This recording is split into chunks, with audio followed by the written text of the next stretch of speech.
Bonjour tout le monde, j'espère que vous allez bien. Jeudi, le 3 septembre 2020, il y a une lune magnifique à l'extérieur. On a eu 2 jours avec de la pluie, puis moi qui aime la pluie, les tempêtes, même les tempêtes de neige, j'ai trouvé ça magnifique. C'est comme si la vie voulait reprendre un dernier souffle avant de plonger dans un automne qui va être scolaire, sanitaire et probablement plein de questions pour plein de gens. Alors ce soir, on va plonger dans des dossiers qui vous passionnent, des dossiers que vous n'avez pas eu le temps de regarder, des dossiers qui vont vraiment aller vous chercher d'un trip parce que c'est quelque chose de gros qui a lieu actuellement et c'est plus local, c'est plus juste Montréal, c'est plus juste le Québec, c'est plus juste le Canada, c'est global. On est dans une mouvance qui dépasse ce que le cadre narratif des nouvelles nous présente sur une base régulière.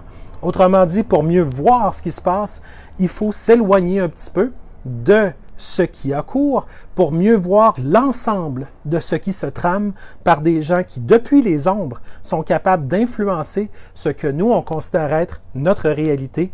La plupart du temps, quand on y regarde d'un peu plus près, on se sent bien parce qu'après ça, on dit « bon, j'ai mieux compris, heureusement, j'y ai regardé de plus près », mais quand la vie va vite, on n'a pas le temps de regarder de près. Avant de plonger dans les nouvelles, et vous allez voir, il y en a des très grosses. Ceux qui suivent mon profil Facebook ont eu un petit aperçu de ce qui s'en vient ce soir. Ça va être énorme. Vous le savez à quel point j'aime ça, travailler pour essayer de comprendre ce qui se passe derrière le rideau. Ben là, on va aller voir du côté de l'ONU. Et on va voir des choses du côté du FEM, le Forum économique mondial, encore une fois. Et je peux vous assurer que j'aurai du matériel pour plusieurs lives, mais celui de ce soir, il va être punché, il va être plein d'informations et j'espère que vous allez aimer ça. Avant de plonger, j'aimerais vous remercier dès le départ de partager massivement sur Facebook. On va faire le tour de tout le monde, pour que tout le monde participe, pour que tout le monde ait du fun, parce qu'on a besoin de notre dose d'amour. Vous l'avez dans votre vie, vous l'avez dans votre couple, dans votre famille, auprès de vos amis, auprès des gens qui sont significatifs pour vous, et même des parfaits étrangers que vous rencontrez, parce que oui, même avec un masque, on se rencontre. On est encore capable d'aller à la rencontre de l'autre. Même si notre sourire est plus toujours visible, il y a toujours moyen de faire plisser nos yeux un petit peu, d'avoir un geste qui montre notre humanité et non pas qui confirme notre inhumanité. Et ça, les amis, c'est vous qui, à chaque instant, avec chacun de vos choix, c'est vous qui la créez, la réalité dans laquelle vous voulez vivre. Et vous êtes puissant. Vous êtes votre propre guide. Regardez en dedans de vous. C'est là qu'il y a toutes vos réponses significatives. Alors, arrêtez pas ce que vous faites déjà. Je vous trouve absolument merveilleux. Quand je vais à des places puis des gens m'arrêtent, des gens me disent bonjour, je ressens énormément d'amour, de compassion, de gens qui veulent finalement faire avancer les choses dans le sport. Essentiellement, moi, ce que je veux vous dire ce soir, c'est que vous avez en vous des réponses qui ne vous seront jamais dites par les grands médias parce qu'ils ne s'intéressent pas à cet aspect-là de vous qui est absolument essentiel pour faire avancer les choses dans votre vie. Alors, moi, je vais vous parler un petit peu, avant toute chose, des enfants. J'ai différentes personnes qui m'ont reparlé, qui avaient été à l'école il y a 5 ans, 10 ans, 15 ans, à la petite école, à l'école secondaire, et qui se rendent compte que de plus en plus, il y a des balises à l'extérieur, des balises sur les planchers. Les 2 mètres et les X sont le début de la grande aventure où les abreuvoirs ne marchent plus, où il y a de plus en plus de grilles en métal à l'intérieur des écoles pour séparer les sections, les étages, les casiers, les cafétérias, de sorte que les écoles, avec les années, aussi bien ces écoles-là étaient quand même jolies. Quand on les a fréquentées, quand on était plus jeune, parce que ça fait longtemps que j'ai été au secondaire et les gens avec qui je jasais aussi. Mais quand on y retourne, souvent pour nos enfants, on voit finalement avec des yeux un peu différents à quoi les lieux ressemblent. Donc là, on voit que au niveau de la CAQ, il y a un désir de construire des nouvelles écoles. Donc, encore une fois, le projet de loi 61 n'a pas passé. Donc, il fallait faire une passe sur la palette aux très riches entrepreneurs du Québec. Et ce sera fait avec la construction de nouvelles écoles. On se réjouit évidemment toujours de la construction de nouvelles écoles. C'est bien, mais en même temps, il faut se poser la question, qui fait le curriculum qui va être enseigné dans ces écoles-là? Quel genre d'instruction va être transmise? Et également, comment vont être utilisés ces lieux-là? Donc, on souhaite pour le mieux et c'est la raison pour laquelle on est dans l'action, pour qu'à chaque jour, on prenne sur nous de faire avancer notre propre agenda dans l'amour, dans la lumière et dans la beauté autour de nous, comme en dedans de nous. C'est une forme d'équilibre, c'est très puissant. Alors, évidemment, quand les gens vont dans les écoles comme ça, ils se disent « pourquoi les grillages? Pourquoi les condamnations entre les étages? Tout ça, alors qu'il y a des cours, si un élève va aller faire pipi, y a-t-il plus qu'une seule toilette où il peut aller si c'est plein à la première ou qu'importe? » On voit qu'il y a de plus en plus de règles, de directives. Et finalement, c'est très tannant aussi pour les professeurs. On est avec vous. On le sait que c'est pas facile. Le masque dans le visage, ça transmet pas comme lorsqu'il n'y a pas de masque. S'il y a une visière, il y a des situations où il faut avoir la visière et le masque si on est près de l'élève. Il y a toutes sortes de directives qui finalement ne vont pas dans le sens d'une éducation pleine et complète et ça fait en sorte que les professeurs sont en voie peut-être de s'épuiser, que ce soit psychologiquement ou physiquement, mais les élèves aussi. Parce qu'évidemment, l'éducation, comme toutes les mises en relation, c'est bidirectionnel. C'est très rarement unidirectionnel. Comme vous avez beau dire « Ah, Claude, toi tu parles depuis ton patio, puis moi je suis à l'autre bout du Québec. » Ben, c'est pas grave. L'énergie que vous m'envoyez, l'amour que vous m'envoyez, la présence bienveillante que vous m'envoyez, moi je la ressens. Je la ressens par vos likes, je la ressens par vos commentaires, je le sais que vous êtes là, je le sais que vous êtes fort, je sais que vous prenez votre place. Ben, c'est la même chose dans une salle de classe. Un professeur a besoin de ce feeling-là. Autant un artiste qui va sur scène va être content de connecter avec son public, ben normalement, le professeur va être content de connecter avec ses élèves. Donc, de mettre un mur, qu'il soit petit ou qu'il soit grand, entre ses élèves et lui, ça demeure un mur. Donc, en tant que société, il ne faut pas succomber au narratif des grands médias qui dit « Ceci est réglé, passez à autre chose ». Non, ceci ne fait que quelques semaines / mois et non, ce n'est pas réglé. Il n'y a absolument rien de réglé. Tout doit être discuté et tout doit être discuté avec les membres du public. Présentement, autant certains grands médias veulent bien dire qu'il y a des chambres d'écho chez ceux qui veulent contester le narratif officiel, aussi bien que dans le narratif officiel lui-même, il y a des chambres d'écho. Il n'y a pas, à ces endroits-là, assez de membres du public. Il y a beaucoup d'experts, des experts qui viennent de toutes sortes d'expertises, que ce soit des expériences à l'international, au niveau provincial, fédéral, mais est-ce qu'il y a des gens du public? Tant qu'il n'y aura pas un équilibre avec les gens du public, on est en proie d'avoir des agendas de propagande qui disent que toutes les questions sont réglées alors qu'elles ne le sont pas. Alors, ne vous laissez pas endormir, soyez la personne éveillée, critique que vous êtes, mais bienveillante aussi. Évidemment, en étant ça, chacun des pas que vous faites est un pas dans la bonne direction, est un pas dans l'espoir, est un pas dans l'amour de vous-même, du respect de vous-même qui vous permet d'aimer l'autre et d'avoir du respect pour l'autre. Dès que vous manquez de respect ou que vous manquez de respect à quelqu'un d'autre, faites-vous un petit rappel. Oups, c'était pas la bonne méthode. Je peux me respecter tout en disant à l'autre que je refuse complètement son approche ou ce qu'il fait. Mais ça se fait dans le respect, ça se fait dans la discussion. Et quand il y a une discussion qui est éduquée, qui est réfléchie, qui est basée non seulement sur les faits, mais également des ressentis qui ont énormément d'importance pour vous puisque vous avez le droit d'exister, eh bien, vous le dites. Et vous existez. Quand vous décidez d'exister, wow, des choses magiques qui se produisent. Vous existez. Alors, même chose pour nos enfants, même chose pour les personnes âgées qui sont encore, non seulement dans des maisons de retraite, mais aussi dans des CHSLD, et qui aujourd'hui se posent la question, est-ce que tout ça est du théâtre ou tout ça est pour mon meilleur intérêt?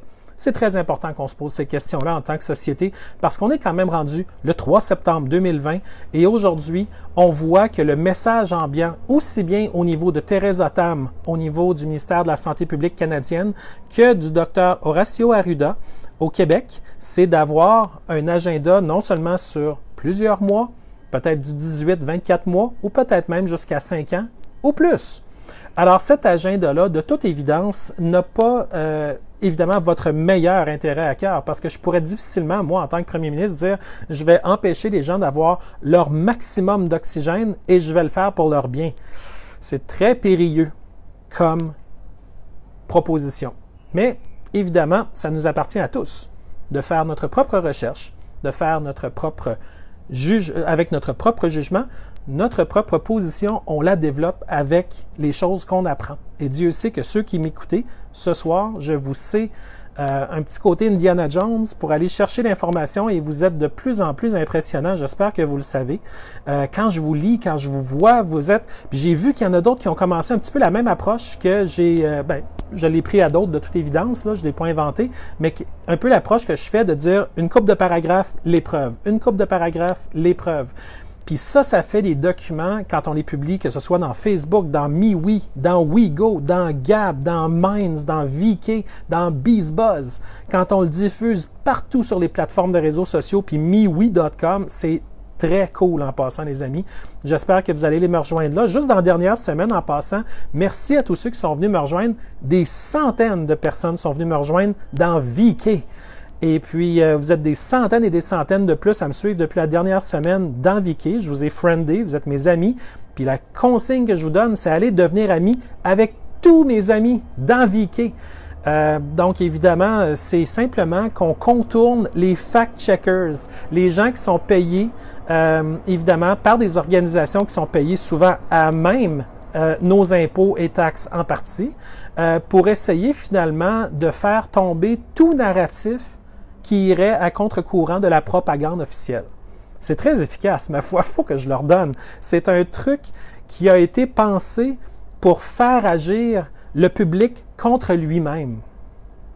C'est extrêmement brillant comme façon, mais c'est machiavélique puis c'est malveillant au possible. Puis même les gens qui font ça, si vous savez lire l'énergie des gens, si vous allez lire l'énergie des fact-checkers, c'est vraiment, mais vraiment pas beau. Ces gens-là, ils se magasinent un karma qui va être épouvantable en pensant qu'ils font la bonne chose, parce que souvent, ils ont un cadre narratif dans leur tête où ils sont rendus à faire ce travail-là, puis bon, je gagne ma vie, puis je suis indépendant, puis oui, mais à quel prix? Qu'est-ce que tu fais présentement? Tu as 8,45 millions de Québécois qui comptent sur toi pour une vérité. Mais toi, tu induis un narratif qui fait en sorte que ce n'est pas la vérité qui sort. C'est l'agenda qui est promu à chaque fois. Et ça, c'est extrêmement dangereux parce que au-delà de ce que le fact-checker fait, il y a toutes les vérités qui, elles, sont détruites au passage. Donc, évidemment, dans Facebook, dans YouTube, dans Twitter, dans tous les grands réseaux, Reddit, Pinterest, les fact-checkers ont comme un peu les clés du chalet. Ils font un peu ce qu'ils veulent. Et ce qui est incroyable, c'est qu'il n'y a pas de police des fact-checkers. Hein? Il n'y en a pas. Et quand vous vous plaignez à Facebook, il y a peut-être quelqu'un qui lit, mais il est peut-être bien occupé, puis ça n'a pas l'air à vraiment donner grand-chose. Si ça donne de quoi. Et les réponses automatiques, généralement, font pas vraiment justice aux choses qui sont demandées dans les messages très étayés qu'on leur envoie, qui limitent d'ailleurs en longueur. Mais bon, on comprend que tout ça, c'est une grande danse. Nous, on avance, eux essayent d'avancer, puis bon, comme ça. Mais il faut rejoindre le plus de gens possible. Au Québec, les gens veulent un message positif, un message d'espoir, un message qui leur ressemble. Alors, c'est clair et net qu'on ne se laissera sûrement pas intimider par des gens qui disent « Moi, en tant que fact-checker, j'ai fait le tour de toute la question et parce que je suis blibli blablabla, je suis meilleur que tout le monde. » Non, c'est pas comme ça que ça fonctionne. On utilise notre intellect et notre meilleur jugement pour avancer la connaissance, pour repousser les murs de l'ignorance. Parce qu'on est tous ignorants, moi le premier, sur bien des sujets. Mais ça ne nous empêche pas d'utiliser notre génie, de prendre notre temps, de faire l'effort d'apprendre et d'être capable d'avoir une position sur des choses qui nous concernent, qui nous touchent. Alors ça, dans notre vie, si on l'oublie, on s'oublie nous-mêmes. Alors, il n'est pas question de laisser plus de place aux fact-checkers. Ces gens-là ont pris une place qui ne leur revenait pas. C'est une stratégie qui est vraiment bien pensée. Je leur donne ça. Je suis capable quand même de donner du crédit, que l'idée est machiavélique, mais est bien pensée. Mais malheureusement, ce n'est pas nous. Alors voilà, on n'a juste pas besoin d'eux autres. On refuse leur façon de faire, leur arrogance, leur méchanceté dans leur approche. Nous, c'est pas le monde dans lequel on veut vivre. Le monde dans lequel on veut vivre, il est beau, il est brillant, il y a de la lumière, ça illumine de partout. C'est beau, c'est fort, c'est puissant. Quand on fait un pas en avant, la terre tremble parce qu'on a quelque chose de plus grand que de l'ombre et de la noirceur. On a de la lumière en nous.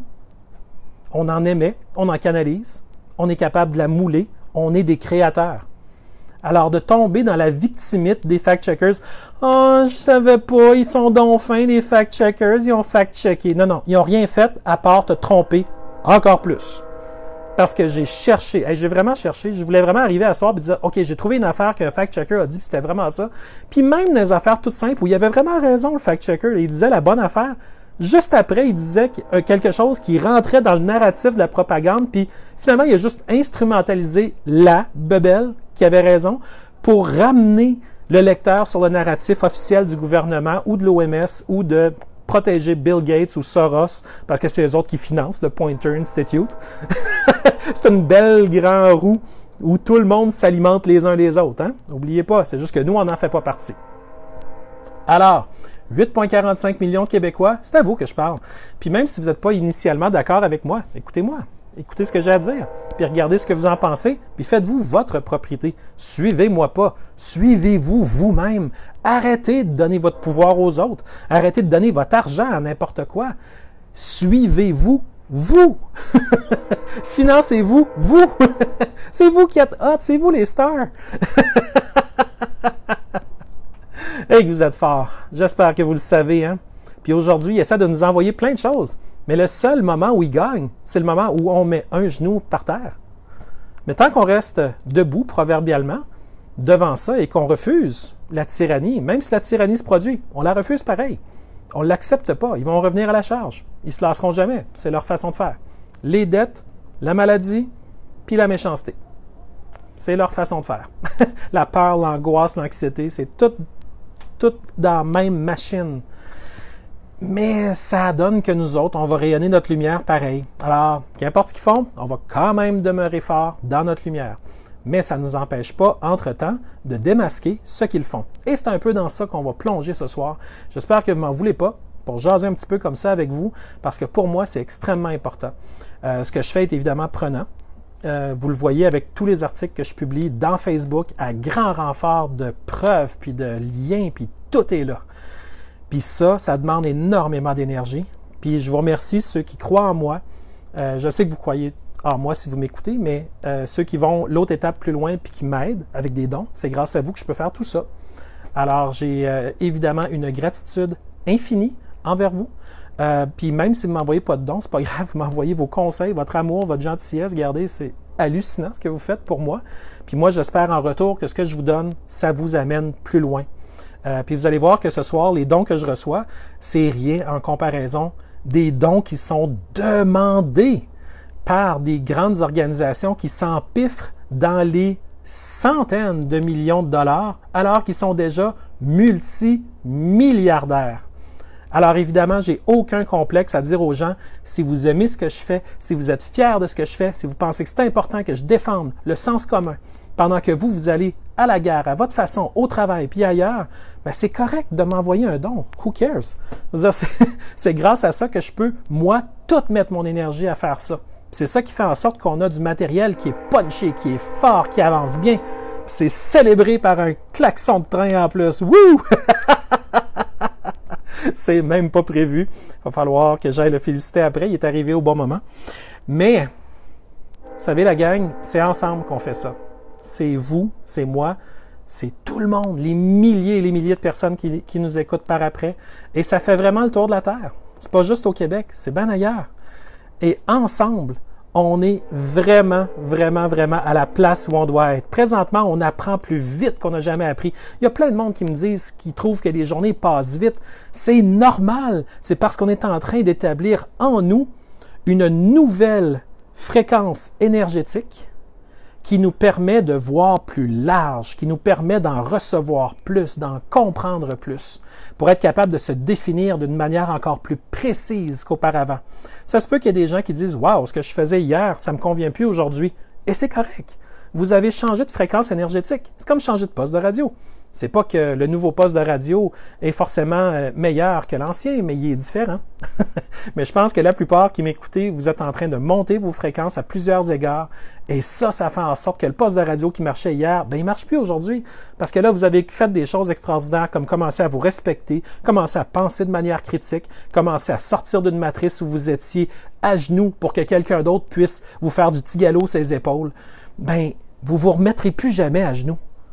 Ça n'arrivera plus. Vous allez continuer à rayonner, puis à faire des choses extraordinaires, puis à programmer des programmes, puis à créer des meubles, puis à faire des peintures, puis à faire tout ce que vous faites qui est merveilleux. Mais vous allez probablement le faire avec un cadre où l'énergie que vous avez va être capable d'être exprimée de la bonne manière. Et ça va tout changer, parce que ça change déjà tout. Alors, je vous sens prêts, les amis, je vous sens énergique. Vous êtes toutes là. Puis merci d'être là. Hein. C'est vous qui faites ça. C'est vous qui faites la magie. On la fait ensemble, mais on est ensemble. OK? Alors, je vous le dis parce que des fois, les gens sont tout seuls, puis ils se disent, ma foi, je suis tout seul. Non. Je vous le garantis, vous n'êtes jamais seul.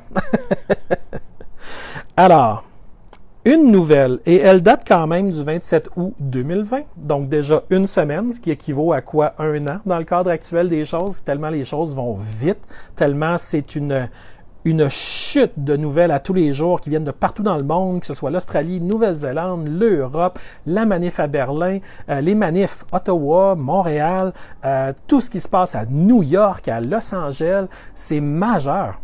Mais là, ça fait une semaine et la CAQ s'inquiète. La CAQ s'inquiète. J'espère que vous êtes inquiets, vous aussi, pour le tourisme au Québec. Eh oui, le tourisme au Québec qui, en temps normal, pas de nouvelle normale, mais de normale. Vous savez, la normale qui était là depuis des décennies. Bien, cette normale-là faisant en sorte qu'au Québec, on avait quoi? À peu près 8 milliards de revenus qui venaient de l'industrie touristique. Là, cette année, ça a été très différent parce que les Québécois ont été pris au Québec. Donc, fini Cape Cod, fini le voyage providentiel en Floride. Là, tout à coup, on est rendu dans un univers où on reste au Québec. Bonne nouvelle, le Québec est un endroit absolument magnifique. On a des régions qui sont riches en découvertes hors des sentiers battus. Vous n'êtes pas obligé de rester sur le chemin principal. Perdez-vous un peu. De temps en temps, vous allez voir que dans nos régions, ce que vous allez découvrir, ce sont de véritables paradis terrestres. Et à différents moments de la journée, que ce soit au lever du soleil, que ce soit au coucher du soleil ou n'importe quand entre les deux, vous risquez de voir des choses magnifiques, de rencontrer des gens inspirants et de vous retrouver, vous, à des endroits qui, au Québec, tout à coup, se mettent à faire du sens pour vous, même si ce n'est pas le centre-ville de Montréal avec ses parkings inexistants ou trop chers et son obsession pour du purel qui coule à coups de rivière, proverbialement parlant.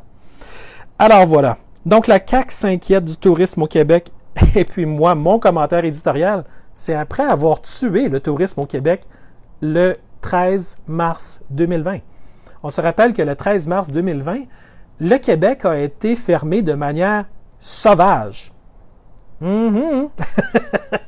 Alors, un Québec fermé de manière sauvage, est-ce que ça fonctionne bien au niveau économique? Pas tout.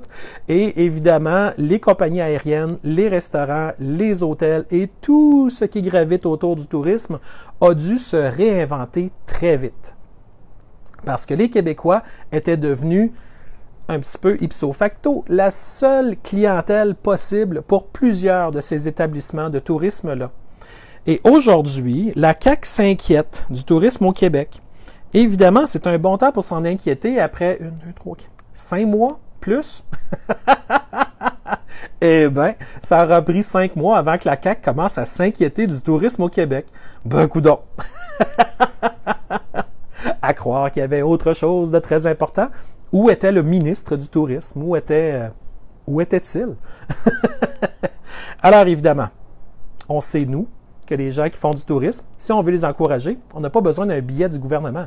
On a simplement à demander qu'il y ait le moins de barrières entre nous et notre vacances touristique au Québec, et on va les faire. On aime être capable de prendre du temps pour nous, pour se ressourcer, pour revenir plus fort, énergisé, reposé. Puis le tourisme au Québec se fait bien. Un petit coup de chapeau à tous les artisans qui offrent dans le tourisme au Québec des belles offres. Mais évidemment, on sait que s'il y a beaucoup de conditions, ben, ça refroidit beaucoup de gens qui disent « Je vais redécouvrir mon salon, ma cuisine et mon patio. » Et bien sûr, il y a eu beaucoup de piscines qui se sont vendues cet été parce que les gens qui sont chez eux tout le temps se disent « Ben, pourquoi pas transformer ma propre maison en resort? » Et plusieurs l'ont fait. Bravo, très bon choix. puis ça va durer peut-être pour les autres années. Ils disent que ça va durer 18, 24 mois, 5 ans. Tant qu'à moi, ça durerait 30 secondes. Le temps de déclarer à la province du Québec, « Cher peuple, nous avons erré, nous avons écouté l'OMS. Ces directives ont été déboulonnées par des médecins du monde entier. Nous avons pris connaissance que cette directive n'était pas la nôtre, mais celle de gens qui avaient des intérêts qui n'étaient pas les vôtres. À partir de maintenant, toute mesure qui a été prise pour la pandémie cesse. » Ça, ce serait mon petit pitch de vente en étant premier ministre. Ce serait plutôt clair, plutôt rapide, plutôt simple. Et j'enchaînerai immédiatement après en disant « Nous allons redoubler d'efforts auprès des gens vulnérables. Toute personne qui présente des symptômes et qui veut avoir de l'aide en aura parce que toutes les ressources qui étaient dilapidées sur des gens en santé vont désormais aller complètement pour eux. Nous allons ouvrir des sanatoriums dans le sens de sanatorium d'il y a vraiment longtemps. Pas dans le sens de celui des films d'horreur où est-ce qu'ils ont essayé de dénaturer ce que c'était, mais vraiment sanatorium, un endroit où tu vas où il y a des belles piscines, des beaux balcons, d'immenses parcs, des endroits calmes, des endroits où on valorise l'eau, le repos, une saine vie, pour que la personne reprenne son énergie, puis revienne forte, puis après ça, dise après un mois, là, je suis prêt, je me suis repris, puis là, je suis correct. Ça,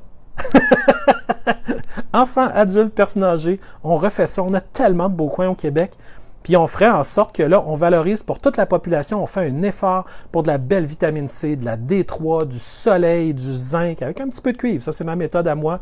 Pas obligé de la suivre. Évidemment, vous y allez comme vous voulez l'explorer, bien entendu, ou vous faire conseiller. Puis, essentiellement, à tous les jours, on redécouvre notre connexion à notre endroit dans l'univers, à la Terre. Et puis, à quelque part, on se retrouve. Donc, il y en a qui le font par le tourisme, il y en a qui le font en allant sur leur patio dehors, puis en parlant à des centaines de personnes absolument merveilleuses. Et chacun sa méthode, chacun sa thérapie. Il y en a que c'est en m'écoutant. Merci de me le dire d'ailleurs, ceux qui me le disent. Et évidemment, si vous voulez me réécouter de temps en temps, vous le faites. Hein? Je veux dire, je mets les vidéos en ligne, mais après ça, je les reposte sur YouTube parce qu'il y en a qui aiment ça m'écouter dans YouTube. Il y en a sur leur application, sur leur téléphone, c'est plus facile, puis ça joue en arrière-plan, puis allez-y, gênez-vous pas, c'est là pour ça. Alors, évidemment, première nouvelle qui parle du tourisme. Si vous voulez aller lire dans mon forum, j'ai mis beaucoup d'informations sur pourquoi je pense que ma position est la bonne, pourquoi je pense qu'aujourd'hui, on est dans un moment où il faut réévaluer des choses et non pas simplement s'en inquiéter. Il faut être dans l'action plus que juste dans la pensée que tout ça, finalement, est bon, au point de juste devoir s'en inquiéter puis qu'il ne se passe rien après. T'sais, parce que là, on voit que la CAQ s'inquiète. Mais qu'est-ce qui va se passer réellement au niveau du tourisme? On va peut-être arriver à, je sais pas, novembre, décembre, où là, ils vont dire « Ah, on fait un petit push pour le tourisme. » Mais c'est pas assez, ça. Alors, c'est ma position. Vous pouvez en avoir une autre. On s'en jase, on parle ouvertement. C'est ça qui est le fun. Puis ce soir, merci la vie. On a une belle soirée où est-ce que ma voix porte, où est-ce que je ne suis pas enterré par de la pluie, ou je ne suis pas enterré par quelqu'un qui passe la tondeuse. C'est surtout pour ça, en passant, que je fais les lives le soir. Parce que dans l'endroit où j'habite, tout le monde tond son gazon le jour, puis personne ne le tond au même moment. Fait que si je fais ça le jour, souvent je me fais surprendre en plein milieu. Puis là, je me dis « Ah non, pas vrai, les gens m'entendront plus. » Fait que là, souvent, je viens le faire le soir, puis tout est calme, tout est beau, sauf les trains. Les autres, on les entend. Mais sinon, c'est super calme le soir. Puis là, ce soir, je vous sens bien branché, je vous sens fort, je vous sens dans votre énergie. J'espère que vous savez que vous êtes beau, hein? Vous êtes vraiment beau. Je vous vois même pas, puis je le sais que vous êtes beau. Fait que merci, merci, merci de tout cœur d'être là. Puis merci entre vous autres. La force que vous avez quand vous travaillez entre vous autres, juste dans les commentaires, puis après ça, vous me revenez, puis vous dites, j'ai parlé à Cindy, j'ai parlé à Francine, j'ai parlé à Diane, j'ai parlé à Pierre, j'ai parlé à Mathieu, j'ai parlé à Jean-François, puis vous parlez entre vous autres, puis vous réseautez, puis vous créez. Vous êtes des créateurs. Vous n'êtes pas des victimes. Les grands médias sont désespérés de vous faire sentir victime de tout ce qui se passe. Non. Vous êtes les créateurs. Eux aussi sont des créateurs, mais ils créent pour qui? C'est ça la question. Il faudrait qu'ils apprennent à créer pour eux et pour le bien commun. Ce serait génial s'ils faisaient ça. Mais ça lui tente de venir dans notre équipe. L'invitation que j'ai lancée à peu près à tout le monde, Arruda, Legault, Guilbeault, Dubé, venez dans notre équipe. On est 8,45 millions. On est tellement là. on existe en conscience. Ben, venez nous rejoindre. Vous allez avoir la plus belle expérience de votre vie. Puis nous autres, on ne vous mettra pas la pression que l'OMS, puis l'ONU, puis toutes les autres organisations parasitaires autour de tout ça essayent de vous mettre. Il y a une vie à l'extérieur de tout ça. La voulez-vous? Alors voilà, c'était mon petit pitch. Mais on va également tomber dans quelques instants dans... Là, vous allez triper. On va parler de... je vous laisse patienter quelques petits instants. Il faut que je vous parle de Theresa Tam. Le 1er septembre, donc il y a 2 jours, l'administratrice en chef de la santé publique, elle a parlé sur la COVID-19 et elle a dit, elle a tellement dit de choses, elle a dit qu'elle voulait garder l'épidémie sous contrôle. Ça m'a vraiment frappé parce que jusqu'à tout le temps, c'était tout le temps une pandémie. Puis là, tout à coup, on entend Theresa Tam dire que là, tout à coup, c'est une épidémie. Mais il n'y a pas eu comme de communiqué de presse pour dire « Hey, la gang, c'est plus une pandémie, c'est une épidémie. » OK, parce qu'il y a une grosse différence. Genre, grosse différence. Genre, il y a un éléphant ici à ma droite. Ceci est une pandémie. Oh, regarde le beau petit hamster. Je te présente épidémie. Ben, il y a une différence entre l'éléphant et le hamster. Il y a une différence entre pandémie et épidémie. Puis ça a l'air que Mme Theresa Tam, elle, a décidé de simplement balancer dans l'univers. Alors, nous allons garder l'épidémie sous contrôle. Ça veut-tu dire que tous les autres soldats, les feuilles Excel dans les corridors de la santé, puis avec les petites fesses serrées, puis là, aux communications, il va falloir faire telle chose, puis ils vont-tu commencer à tout enlever le mot pandémie partout pour être en conformité avec Theresa Tam, la grande chef. C'est un homme ou une femme? Je pose la question de même. J'ai tellement peur quand je la regarde, je suis pas capable de la regarder longtemps. Mais pour ceux qui ont des yeux plus avisés que les miens. Donc, essentiellement, ça va être la folie furieuse partout, parce que là, s'il faut être conforme à ce que Theresa Tam a dit, ben là, il va falloir que tout change. On ne peut plus appeler ça une pandémie. Il va falloir appeler ça une épidémie. Elle l'a dit elle-même lors de son allocution du 1er septembre 2020. Et si vous voulez, comme toujours, chers amis, juste après mon live, je vous mets les références. Donc, vous pourrez aller lire vous-même très exactement ce qui a été publié par le gouvernement du Canada, pas par moi, pas par la Lune. La Lune, est assez belle, la Lune? Wow! Mais ça a été publié par le gouvernement du Canada parce que c'est ce que Theresa Tam a dit. Eh oui, eh oui, eh oui. Donc, elle exige une vigilance constante et des efforts inlassables de la part de nous tous. Ah, Theresa, toi, tu dois en faire des efforts inlassables. Puis, tu dois tellement avoir une vigilance avec le téléphone avec le CDC, le téléphone avec l'OMS, puis mes amis, puis l'agenda, puis là, les Canadiens, ils font ci, puis les Canadiens, ils font ça. Ah oui, ça doit être très inlassable, ça. Et de venir à la caméra ensuite et de dire à tout le monde, bon, voici ce que je veux vous dire. Alors, jusqu'à présent, ces efforts semblent y avoir contribué. Ça, c'est comme, on le sait qu'on n'a pas vraiment été au centre de pourquoi tout est aligné comme c'est rendu aligné, mais ça pourrait être ça. Donc, elle se laisse une porte ouverte pour se donner du crédit par après. C'est habile, il faut lui donner, c'est habile. Donc, clairement, c'est du monde de com en arrière qui pousse cet agenda-là, ou encore Theresa Tam elle-même est forte en com. Parce que ça, c'est une stratégie de com. Jamais fermer une porte, toujours la garder ouverte. Très puissant. Mais évidemment, on aimerait ça que de temps en temps, ce monde-là travaille pour le peuple. Alors, la courbe de l'épidémie s'est aplatie. Elle s'en est rendue compte, elle. Ce ne sont pas mes paroles, ce sont ses paroles.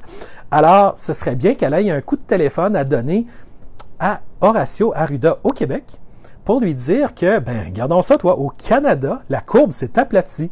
Peut-être qu'il n'y a pas de bar de karaoké en Ontario. Puis peut-être qu'il n'y a pas de gens qui se réunissent dans un deuxième bar de karaoké en Ontario. C'est peut-être pour ça que dans le reste du Canada, il n'y a peut-être pas de contagion karaoké, de contagion mariage. Donc, bonne nouvelle pour Horacio Arruda. Yes, tu vas pouvoir dormir tranquille ce soir. Theresa Tam l'a confirmé dans son allocution du 1er septembre, la courbe s'est aplatie. Et ce sont ses mots. Et elle a dit très spécifiquement, la courbe de l'épidémie s'est aplatie. Encore une fois, elle revient à la charge. Nous ne sommes plus en pandémie. Wow! Éléphant, hamster. C'est pas moi qui le dis, c'est Theresa Tam. C'est Theresa Tam le dit. Mais elle ne s'est pas arrêtée là. Elle a également dit « Le taux d'infection au Canada est maintenant faible. » Mon Dieu! Ça se pourrait-tu que ce serait le temps d'enlever les masques? Le taux d'infection est faible. Pourquoi est-ce qu'on ferme l'économie à double tour? Pourquoi est-ce qu'on met des masques dans le visage de tout le monde qui respire? Dès qu'ils sont sous un toit, même dans une station-service avec un toit complètement ouvert des 4 barres, ça aussi c'est un toit. Ça fait longtemps que j'ai eu cette nouvelle-là, mais juste la répéter en ce moment, il me semble que ça fait du bien et c'est thérapeutique. Alors, essentiellement, ce que Theresa Tam nous dit, elle dit il faut persévérer dans nos efforts. Mais c'est parce que tu viens de dire que ça va plutôt bien. Puis mon petit message premier ministériel de tout à l'heure qui disait qu'on repartait l'économie, à mon sens, à plein régime, right now, et on met plein gaz avant puis on avance au Québec, ben de toute évidence, il n'est pas entendu au Québec. Fait que ce serait peut-être bon que ce message-là soit amplifié grâce aux paroles de Theresa Tam. Peut-être qu'on se parle pas assez. Il faudrait peut-être que j'y parle de temps en temps à Theresa Tam en lui disant « Puis, puisque la courbe est aplatie, puisque le taux d'infection est faible, hey, on pourrait-tu faire quelque chose de cool pour le pays? Leur partir? » Évidemment, tout ça a dit de persévérer dans les efforts de lutte. C'est toujours contre la COVID-19, car la courbe pourrait grimper. Ben oui, comme il pourrait pleuvoir demain. Ça ne veut pas dire que je vais aller me coucher avec un parapluie et un manteau de pluie jaune. Mais il pourrait pleuvoir. Ça pourrait arriver. Et boy, hein? Tout ce qui pourrait arriver. S'il fallait fermer l'économie parce que tout pourrait arriver. Ah, comme nous l'avons vu ailleurs. Ah oui, il y aura toujours un endroit sur les 193 pays relayés par l'OMS où ça ira plus mal cette journée-là. Quelqu'un aura mal avalé son falafel et la statistique remontera un petit peu et oh mon Dieu, fermons le monde entier encore une fois, c'est important.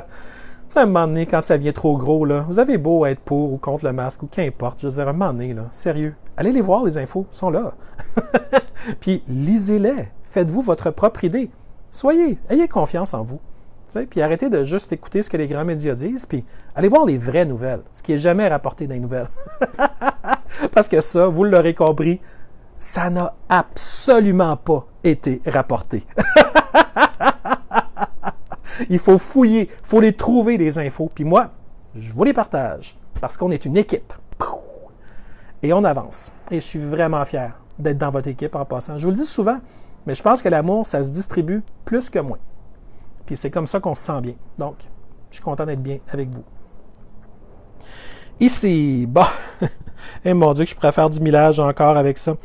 OK, bon, écoutez, tout ça, c'est pour mettre la table. Tu sais, le fait que la courbe est aplatie, puis les infections sont faibles, c'est pour dire au monde, regardez, on est au courant, là, il n'y en a plus. Là.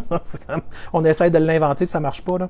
Mais c'est tout pour nous garder assez longtemps pour le paragraphe que Theresa Tam a également balancé par la tête. C'est le développement et l'homologation d'un vaccin contre la COVID pour les Canadiens s'appuieront sur les forces et l'expérience actuelle du processus de recherche et d'examen de l'innocuité des vaccins du Canada. Tu sais, quand je prends de la tisane, je n'ai pas besoin de recherche sur l'innocuité de la tisane. Mais des vaccins, c'est parce que c'est des poisons neurotoxiques que tu as besoin de faire des recherches sur l'innocuité. Mais ça, il ne faut pas en parler, hein. Alors, le vaccin fera l'objet d'essais considérables auprès de milliers de volontaires. Oh boy! Tu veux dire les gens en santé qui vont sacrifier leur santé pour un vaccin non prouvé qui vient probablement de quelque part qu'on n'a pas vraiment fait de supervision quand ça a été développé? parce qu'ils essayent de mettre des brevets puis tout garder secret, puis dans laquelle, même dans une monographie préliminaire, c'est déjà marqué que la mixture contient des ingrédients qui sont de nature secrète et qui ne seront pas dévoilés. C'est ces vaccins-là qui vont être essayés sur des milliers de Canadiens déjà en santé. Donc, on va sacrifier des milliers de Canadiens pour essayer quelque chose que nous ne savons pas l'innocuité. Parce que c'est exactement ce qu'elle dit. Alors, si vous croyez que Theresa Tam voit à la santé des Canadiens, ben, coudonc, allez relire ce paragraphe-là une couple de fois jusqu'à temps que ça rentre. Ah oui, il respectera des normes strictes en matière d'innocuité. Pas qu'il ne sera pas dangereux. Il va respecter des normes strictes. Pour ceux qui n'ont pas encore appris, faites l'effort. Apprenez à lire, puis vous allez avoir beaucoup plus de fun à lire ces discours-là, parce que vous allez comprendre que tout ça, c'est pour se protéger eux, et non pas pour vous faire du bien à vous. Mais c'est habile, c'est une superbe construction de phrase. Au niveau sémantique, c'est magnifique, c'est du bonbon à lire. Pour moi, c'est comme Disney, quand j'étais jeune, lire ces affaires-là, parce que c'est exactement, toutes les réponses sont dedans. C'est juste qu'il y a des gens qui n'ont pas le temps, sont distraits, ils n'ont pas appris à lire ça comme il fallait, puis ils ne voient pas ces détails-là. Puis après ça, ils disent « Mais mon Dieu, il me semble que j'avais lu que, oui, tu penses avoir lu ça, mais va le relire. » Puis regarde comment ces phrases-là sont construites pour toujours les protéger eux, mais jamais vous. Jamais toi. Donc, les normes avant que son utilisation au pays ne soit approuvée. Ben, j'espère. C'est comme ceci va sans dire. Je vais tester le poison jusqu'à temps que je sente qu'il n'est pas trop empoisonné, puis là, je vais le donner à tout le monde. OK. L'innocuité, c'est parce que il y a une occurrence empoisonnée. Sinon, tu n'aurais pas besoin de faire ces recherches-là. Puis tu vas donner ça à tout le monde après. OK. Wow. Non. Puis de toute façon, n'oubliez jamais la règle. Hein? En tout cas, aux États, c'est comme ça. C'est s'il n'y a aucune autre méthode pour aider contre le COVID-19, à ce moment-là, ben, c'est juste s'il n'y a aucune autre méthode qui peut forcer une vaccination. Mais dès qu'il y a de la vitamine C, de la vitamine D3, du zinc, de l'azithromycine, avec, ma foi, moi je vous ai parlé de la lactoferrine que je trouve vraiment cool. Lactoferrine. Mais tant que tout ça existe, normalement, ils ne peuvent jamais forcer un vaccin. Parce que tout le monde peut dire, j'ai ma thérapie, elle est jugée intéressante, moi je la juge efficace pour moi, donc j'ai ma thérapie. Ils ne peuvent rien faire à ce moment-là, mais évidemment, c'est la raison pour laquelle vous n'entendrez jamais le docteur Horacio Arruda prononcer le mot vitamine C. Jamais, ever, dans aucune galaxie ou planète. Parce que lui, ce qu'il veut, c'est de faire en sorte qu'il n'y ait aucune autre alternative au vaccin. C'est ça le pitch de vente de l'OMS. C'est qu'eux autres, le fonds de commerce, l'OMS, c'est pas la vitamine C. C'est les vaccins. L'immunisation. En niant complètement ou à peu près le potentiel immunitaire humain. Pour eux, ah mon Dieu, il n'y a que ce qu'il y a dans une fiole qui est bon. Ce que l'humain a, c'est jamais suffisant. Mais non, on est encore tout en vie. Mais c'est pas suffisant.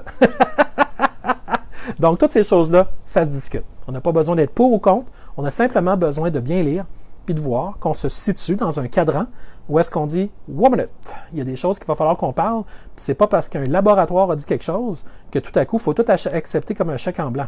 Au contraire, on en parle. Si c'est votre santé, vous ne pouvez pas aller en racheter une autre chez Walmart ce soir. Si vous la perdez, vous la perdez. Puis les vaccins mARN ont un potentiel de faire avec les humains ce qu'ils ont fait avec les plantes OGM. Donc, je ne pense pas que vous avez le goût qu'une modification génétique brevetée, brevetée, soit insérée en vous et que vous deveniez finalement, par extension, une propriété de celui qui détient le brevet. C'est très dark, les amis. C'est très dark. Il ne faut pas accepter ça. On ne parle même pas du vaccin. On parle du principe. Alors évidemment, je le sais que vous vous respectez, je le sais que vous êtes fort dans votre position, je le sais que vous êtes capable de travailler ces angles-là que vous avez besoin pour finalement faire le tour de questions complexes sans forcément tout comprendre. Puis vous avez le droit de ne pas tout comprendre non plus. OK? Ce n'est pas votre spécialité probablement. Vous avez le droit de continuer à vous informer. Puis tout... Ah, ça, j'ai vu ça à Denis Lévesque. Bonjour Denis. Ça va être important toi aussi que tu penses à venir rejoindre notre équipe, tu vas avoir du fun. On est vraiment cool. Puis, essentiellement, il interviewait quelqu'un qui est dans une association de microbiologie au Québec, puis il sentait qu'il était un petit peu inconfortable avec des gens qui prenaient position par rapport à des choses qui ont rapport à la microbiologie. Mais le problème, c'est que la microbiologie est un peu partout. Hein. Je veux dire, ouvre ta porte, va dans la forêt, puis bonjour la microbiologie, il y en a un peu partout. Regarde-toi toi-même, puis wow, un autre univers de microbiologie, c'est passé partout. Puis ce serait bien que Denis Lévesque ait interviewé Bill Gates pour lui demander, puis toi, ton diplôme de microbiologie, tu l'as obtenu à quelle université? Ah ben oui, c'est vrai, lui, il n'a pas. Mais lui, il peut dire n'importe quoi. Parce qu'à coût de dizaines de milliards, il paraît que les portes s'ouvrent plus facilement. Peut-être que même les portes de grands médias québécois pourraient s'ouvrir plus facilement. Le sait-on jamais. Alors, ça évidemment, ça m'a bien fait rire, mais en même temps, je trouve ça un petit peu triste. Vous comprendrez évidemment pourquoi. Donc, évidemment, Theresa Tam poursuit en disant « En fin de compte, le succès d'un vaccin contre la COVID-19 au Canada dépendra du nombre de personnes qui retrousseront leurs manches pour se faire vacciner. Une vaccination massive donnera aux Canadiens les meilleures chances de retrouver une partie de ce qu'ils ont perdu.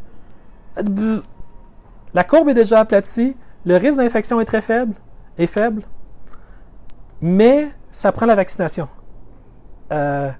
C'est parce qu'honnêtement, si les nouvelles n'avaient pas dit qu'il y avait une pandémie devenue épidémie, devenue très faible, c'est parce que qui l'aurait vu? Alors, Theresa Tam nous a livré son pitch de vente du 1er septembre. Et faites-vous-en pas, je ne vous ai pas oublié, cher esprit critique, j'ai également Theresa Tam du 2 septembre. Eh oui, elle a dit des affaires le lendemain et ça n'arrêtait pas. Voulez-vous l'entendre? Voulez-vous entendre les petites choses qu'elle a dit le 2 septembre? Ouais? Yes, je le vois par des pouces. Donc, je vais juste reculer ici. Donc, allocution du 2, j'ai mis ça où, donc? Il semble que j'ai fait celle du 2 septembre avant. Ouais. Ah, le 2 septembre. OK. Alors, le 2 septembre, l'administratrice en chef de la santé publique du Canada, la Dr Theresa Tam, a déconseillé aux Canadiens d'avoir des relations sexuelles avec de nouveaux partenaires ou à tout le moins de porter un masque pendant celle-ci pour prévenir la propagation du COVID-19. Et oui, Theresa Tam revient dans le lit des Canadiens. Ça devrait vous faire peur. Imaginez-vous, vous êtes dans le lit, vous tenez la personne qui est significative pour vous dans vos bras et tout à coup, Theresa Tam apparaît. Pouf! Honnêtement, vous allez sauter de votre matelas puis les draps vont revoler. Ça va vraiment vous faire peur. Theresa Tam dans votre chambre. Si vous ne voulez pas dormir à soir, vous pensez à ça. Non, pensez surtout pas à ça, mais pendant une seconde, pensez-y, juste pour rire. Alors, she's back, mais dans vos chambres à coucher. Alors, si vous décidez d'avoir des rapports sexuels en personne avec quelqu'un qui ne fait pas partie de votre ménage, votre conjointe, genre, qui ne fait pas partie de votre ménage, c'est comme il y a qui d'autre? Mais Theresa Tam vit peut-être dans un monde où il y a beaucoup de partenaires potentiels dans la même maison, dans le même ménage. OK, ni de votre bulle sociale. Ah, fait qu'on est passé des bulles scolaires aux bulles sociales. Wouhou! Tchou-tchou! Theresa Tam, elle a le train des bonnes phrases le 2 septembre. Donc, vous pouvez prendre certaines mesures pour réduire les risques. Ah, réduire les risques. Eh oui, arrêtez de respirer. Mourrez, ce sera encore mieux. Vous n'existerez plus. Il n'y aura plus de risques. Ça donne que vivre. Chaque pas qu'on fait, chaque respiration qu'on prend, c'est de prendre un risque. Fort heureusement, ça fait des décennies qu'on apprend à mesurer les risques qu'on prend. Parfois, on se trompe, mais 99,9 à l'infini du temps, on ne se trompe pas. Mais Theresa Tam s'insère dans notre logique pour essayer de nous dire quoi faire. Elle continue. Cette dernière, en parlant de Theresa Tam, a notamment recommandé aux partenaires sexuels d'éviter de se donner des baisers. Bah oui, parce que ça se pourrait que tu sois un humain pendant que tu le fais. Et d'avoir le visage près l'un de l'autre. Ah ben oui, c'est comme « Je t'aime, chérie ». Tu m'entends pas? « Je t'aime, chérie ». Et puis là, le message se rend. Mais il ne faut surtout pas avoir le visage près l'un de l'autre, évidemment. C'est une chambre à coucher après tout. Tout le monde au stade olympique, il faut qu'on soit l'un devant l'autre. Envisagez de porter un masque couvrant le nez et la bouche. Ah ben ouais, parce que au lit, ce qui est très important, c'est d'avoir un masque sur le nez et la bouche. Qu'est-ce que tu dis, chérie? Je comprends pas, chérie. Approche-toi. Ta face est trop proche. Thérèse Tam me l'a dit. C'est red dingue et c'est ça. Alors, tu sais, quand ils disent oh mon Dieu, on ne peut plus aller dans les salles de spectacle, ça n'a pas de bon sens, les shows d'humour sont fermés. Hey, c'est le plus beau cadeau qu'on a jamais eu. On n'a jamais vraiment écouté Thérèse Tam avant. Puis là, plus on la lit, plus on s'intéresse à ce qu'elle dit, plus on voit que wow, elle est payée avec nos taxes puis nos impôts. Elle, OK, wow. Ah, la gang, je vous jure. Ça, c'est le cadeau, ça. S'il y a tout le temps un payoff à tout, ben, je pense que ça en fait partie. OK, bon. Évidemment, les Canadiens sont leurs propres partenaires sexuels les plus sécuritaires. Ça, c'est Thérèse Tam qui l'a souligné. Elle a voulu vraiment insister sur l'importance de la masturbation. Alors, sans le dire, sans dire le mot, et voilà, le chat était sorti du sac, puis il grimpait ses murs, puis il tournait. C'était littéralement dans sa conférence de presse. Alors, qu'est-ce que les bons fonctionnaires très, très bien payés au gouvernement fédéral, qu'est-ce qu'ils font? Ils sont dans des salles de conférence en disant, là, je m'en vais dire aux Canadiens que la meilleure façon de prévenir tout risque, c'est de s'aimer eux-mêmes. Mais de façon physique. Eh oui. Mais ça, les amis, ça se pourrait que vous puissiez un jour vous en faire juste quelque chose et vous dire, oh wow, il y a quelque chose qui fonctionne là. Vous n'avez pas besoin de Thérèse Tam pour vous le rappeler. Oh my God. Donc, évidemment, Thérèse Tam, elle vous demande de prendre votre plaisir en main. Ce sont ses paroles traduites. Donc, si quelqu'un un jour vous pose la question, mais ma foi, pourquoi as-tu pris ton plaisir en main? Mais je n'ai fait qu'écouter les directives de santé publique de Thérèse Tam. Et tu peux retourner dans le vidéo de Claude. Il en parle. Le 2 septembre 2020, Thérèse Tam le dit très clairement en anglais. Grâce à Claude, c'est complètement traduit en français. Tu peux même aller le lire. Et bien sûr, tout le monde va pouvoir retourner de son côté et dire, ah ben ok, si c'est Thérèse Tam qui le dit, ma foi, il faut l'écouter. Cette femme-là, mon Dieu, une luminaire. Ah, elle doit savoir comment ça se passe dans une chambre à coucher.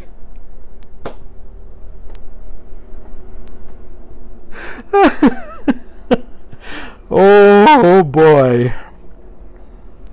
Oh boy. Évidemment, il y a eu un petit sideways avec le Glory Hole de la Colombie-Britannique. Alors, si les masques ne font pas le boulot pour vous, allez chez Home Depot, achetez-vous un 2x4 puis essayez de voir jusqu'où ça vous amène. Il n'y a aucun doute dans mon esprit, les amis. Votre capacité à outrepasser ces mots-là et comprendre que pour vous, il y a peut-être une réalité qui était très réelle bien avant que Thérèse Tam vous le confirme, ça va vous rassurer sur le fait que vous n'avez peut-être pas besoin d'elle pour tout. Peut-être pas pour ça non plus. Mais ça vous appartient. Les directives ont été données, le message a été lancé et je vous l'ai relayé. Alors à partir de là, ma foi, ça vous appartient.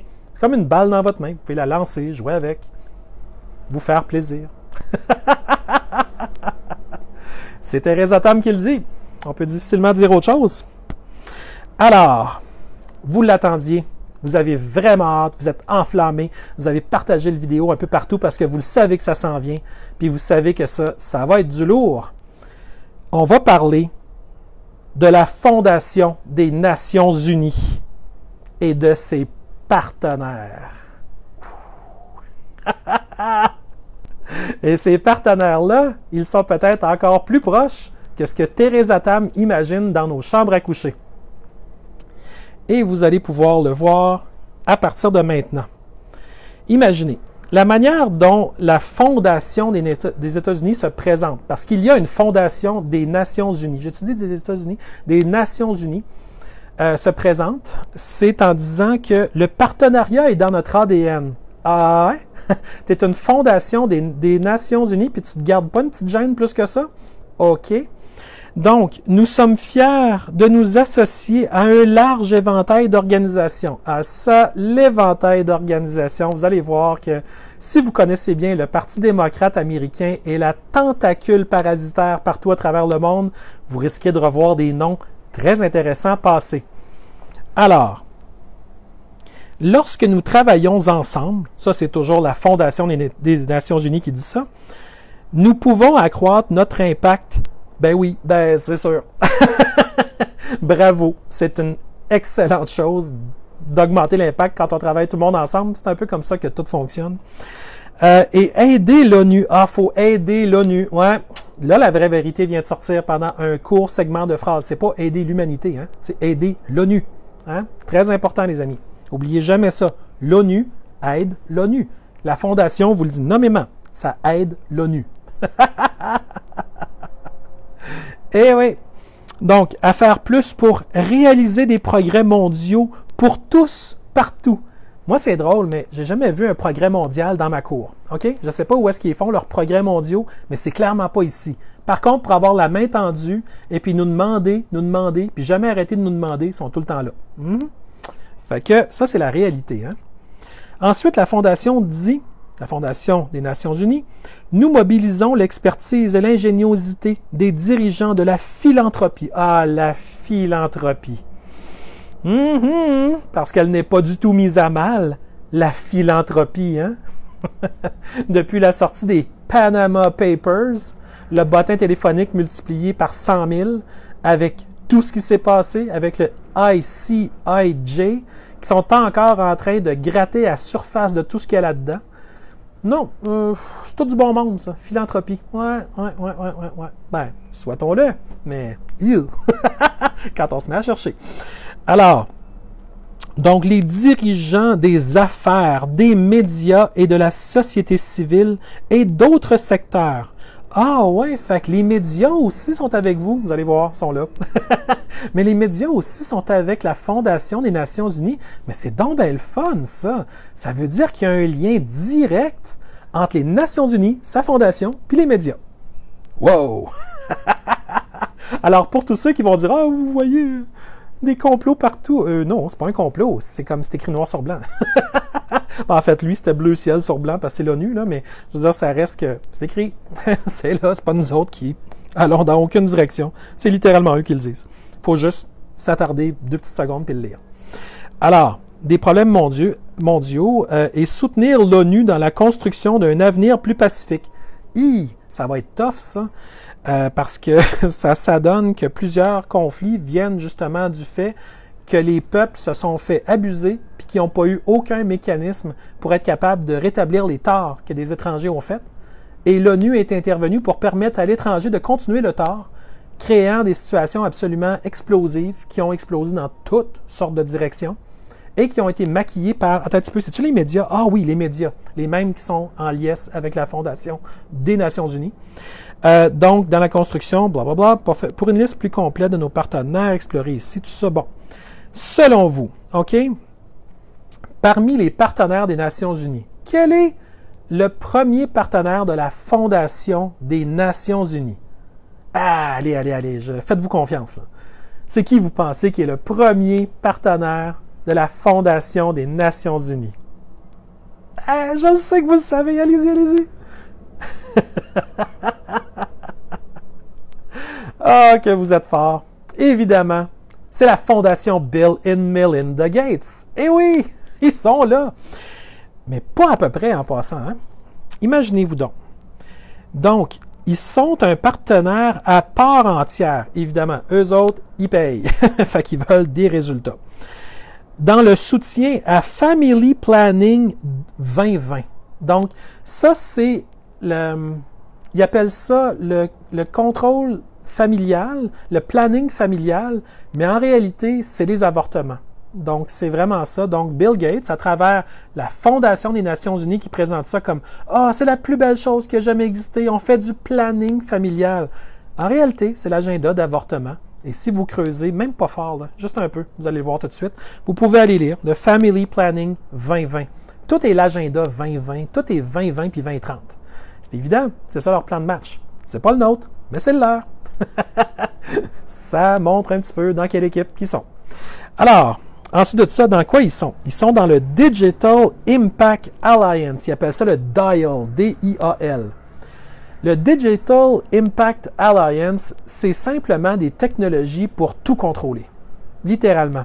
OK? Ils disent tout le temps, ah, c'est pour améliorer la vie des gens, tout ça, mais ils disent jamais c'est qui de l'autre côté du serveur qui va prendre possession de ces océans d'informations-là qui sont là pour aider les gens.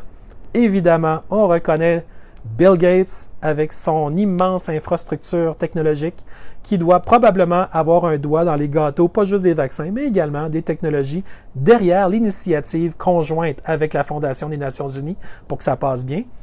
Et bon, il est là, Digital Impact Alliance. Ça, c'est un autre petit projet de Bill Gates que vous avez peut-être jamais entendu parler, mais qui est très, très là via la Fondation des Nations Unies.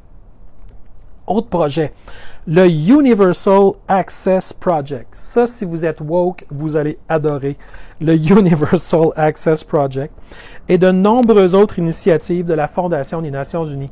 Donc, Bill Gates, à la Fondation, il emmène très large. Et bien sûr, il y a d'autres fondations comme le Ariane Getty Foundation. Évidemment, la Fondation des Nations Unies appelle ça le Generous Support. Il n'y a rien comme faire des centaines de millions de dollars par année pour dire à tes donateurs, « Ah, you are giving a generous support. » Un support généreux. Eh oui. Ben, c'est contre eux, les amis, qu'on essaie d'amener une information qui est juste puis bonne. C'est parce que les autres sont financés de manière massive pour vous rentrer dans la gorge un narratif qui les avantage, eux. Parce que quand la Fondation achète, elle achète auprès des compagnies qui appartiennent à la tentacule dans les réseaux de ces gens-là. Ils se parlent tous, ils travaillent tous ensemble. Et puis, qui d'autre est là? Ah, tiens, la Fondation Nike. Et dans la page de la Fondation Nike, on voit qu'ils aident les enfants un peu partout, et peut-être qu'ils les aident, mais ces enfants-là, dans toutes les photos, portent à peu près tous des vêtements Nike. Donc, on peut comprendre qu'une partie, à tout le moins, de l'aide accordée, c'est des vêtements. Il y a des enfants dans le monde qui ont besoin de vêtements. On ne le nie pas. Mais on sent qu'il y a le principe de l'opération photographie pour mettre sur notre site web qui est très enclenché chez Nike. Donc, eux autres, évidemment, s'intéressent à l'Éthiopie, de faire des plaidoyers pour les filles. Donc, évidemment, c'est tout relié avec Girl Up, parce que Girl Up, ça, c'est avec Disney. Girl Up. Disney. Puis évidemment, Disney, ils veulent que les filles soient des princesses. Donc, ils essaient de faire du millage pour leur propre bande dessinée. Mais tout ça, ça passe à travers la Fondation des Nations Unies. Eh oui, Disney, ils ne s'arrêtent pas. Ils sont là, eux autres aussi. Qui d'autre est un partenaire de la Fondation des Nations Unies? Royal Dutch Shell. Ouais, mais pourquoi sont-ils un partenaire de la Fondation des Nations Unies? Mais imaginez-vous donc qu'ils offrent leur soutien gracieux à l'Alliance mondiale pour les cuisinières propres. Parce que chez Shell, ils veulent vendre du fuel. Ils veulent vendre des appareils qui peuvent consommer du fuel. Donc, ils disent que certaines formes de cuisson ne sont pas propres, parce que ça fait de la fumée ou des choses comme ça. Puis ils disent que leur technique à eux, là c'est bon, là c'est propre. Là. Alors eux autres, avec cette alliance-là, à travers la Fondation des Nations Unies, ils disent aux gens, tu ne prends pas la bonne façon pour faire cuire ton repas, madame dans le fond de l'Ouganda. Alors, ils peuvent à ce moment-là amener leur nouvelle technique à eux. C'est brillant. Comme façon de se passer à POC l'un à l'autre. Ils financent la fondation dit aux gens, mais là, il faut changer la manière de cuisson, puis on a des nouvelles machines, puis là, la Royal Dutch Shell vous en paye une partie, profitez-en parce que ça ne reviendra pas. Pendant ce temps-là, les milliards coulent à flot, puis ils peuvent en renvoyer des centaines de millions à la Fondation des Nations Unies pour dire, hey, merci pour nous avoir pistonné dans les pays où on n'était pas déjà. Et puis, dans tout ça, ils veulent également ouvrir les marchés de la Chine, du Nigeria, du Kenya, de l'Inde. Les gros marchés, là, les plus gros marchés sur Terre. Donc, Royal Dutch Shell se sert simplement de l'ONU pour être capable d'arriver à se positionner dans des marchés où ils n'auraient peut-être pas pu rentrer eux-mêmes. C'est très brillant, c'est habile, mais la Fondation des Nations Unies, chers amis. La Fondation Hewlett. Et oui, la Fondation Hewlett, qui est un financier des Black Lives Matter. Ouais! C'est même sur leur première page, ils se vautrent dans le Black Lives Matter aller-retour. Et évidemment, ils financent à tour de bras la Fondation des Nations Unies aussi. Donc, ne vous posez surtout pas de questions et n'attendez pas qu'un seul média mainstream vous en parle. Jamais. Il ne faut surtout pas contredire George Soros ou ses amis ou les amis du Parti démocrate américain parce que ça pourrait envoyer le mauvais signal à la population qui pourrait soudainement dire « Comment ça se fait que les mêmes qui financent Black Lives Matter financent également la Fondation des Nations Unies? » Là, tout à coup, les gens se mettraient à faire des parallèles qu'ils ne sont pas censés faire. Ils se mettraient à réfléchir à l'extérieur de la boîte du narratif de la propagande. Ce qui est extrêmement dangereux pour les gens qui sont les tenants de la propagande. Mais c'est très bon pour vous, évidemment, parce que vous avez besoin de comprendre si vous voulez être capable de comprendre. Parmi, évidemment, j'ai des très nombreux donateurs. Je ne sais pas si vous aimeriez en entendre d'autres. Ils ont également le Bloomberg Philanthropies, ouais, milliardaire jusqu'aux oreilles, multimilliardaire évidemment. Le Caterpillar Foundation, même chose, multimilliardaire, c'est eux autres qui offrent l'équipement pour les mines un peu partout dans le monde, c'est beaucoup Caterpillar. Le Climate Works Foundation, ceux qui font des solutions pour le méchant climat qui change trop vite. Eh oui, parce qu'il y a des milliards à faire là-dedans aussi, les amis. SCT, eux autres, ils vendent des produits pour la sanitation, du papier de toilette jusqu'aux crèmes à main. Mais je veux dire, eux autres sont très heureux de la crise actuelle. On ne dit pas qu'il y a un lien, on fait juste dire que ça joue beaucoup pour eux. La H&M Foundation, ouais, sont là eux autres aussi. LexisNexis, pour être bien sûr que légalement tout est beau. Lululemon, wow! Eux autres aussi ont décidé de rentrer dans la grande gang. Évidemment, pour faire fabriquer des choses dans des pays en voie de développement, il n'y a rien de mieux que d'arriver là et de dire « On va créer de l'emploi, puis on ne paiera pas notre monde. » Mais c'est fait avec la Fondation des Nations Unies, fait que tout est beau. C'est comme un hall pass. Okay? C'est comme quelque chose qui te permet de rentrer ou est-ce que normalement c'est plus dur. Qui d'autre est financier derrière ça? Vous allez voir, je n'ai des puissants qui s'en viennent. Il y a Merck. Ouais, Merck est financier. Évidemment, on parle ici de la Fondation des Nations Unies, on ne parle pas de l'OMS. Pourquoi Merck est si intéressé à verser autant d'argent à la Fondation des Nations Unies? Ben, peut-être parce que via l'OMS, c'est payant de le faire. Évidemment, un autre qu'on a vu venir, la Rockefeller Foundation est également partenaire de la Fondation des Nations Unies. Et qu'il y en a. On va tout de suite se déplacer dans l'endroit où il y a more of our partners.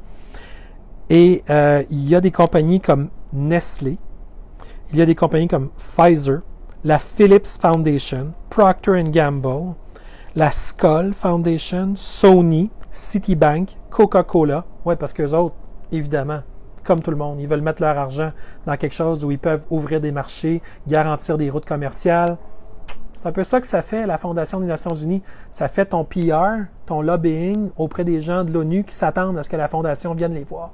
Viennent les voir puis disent, coudonc, c'est qui a été généreux, là? Ah oui, Coca-Cola, c'est généreux, ça, wow! Oh oui, on va lui faire des lignes de commerce, là. Peut-être pas comme ça que ça marche. Peut-être pas comme ça que ça fonctionne. Mais il y a quelqu'un quelque part qui doit dire, wow, Coca-Cola nous ont donné vraiment beaucoup d'argent à la Fondation. On va voir ce qui arrive. Cisco. David and Lucille Packard Foundation, encore une fois très riche. Ericsson, Ford Foundation, wow! Allez lire, chers amis, sur la Ford Foundation, et vous allez voir que c'est pas juste des autos avec un logo ovale. Après ça, Gap, Goldman Sachs, Google, ouais!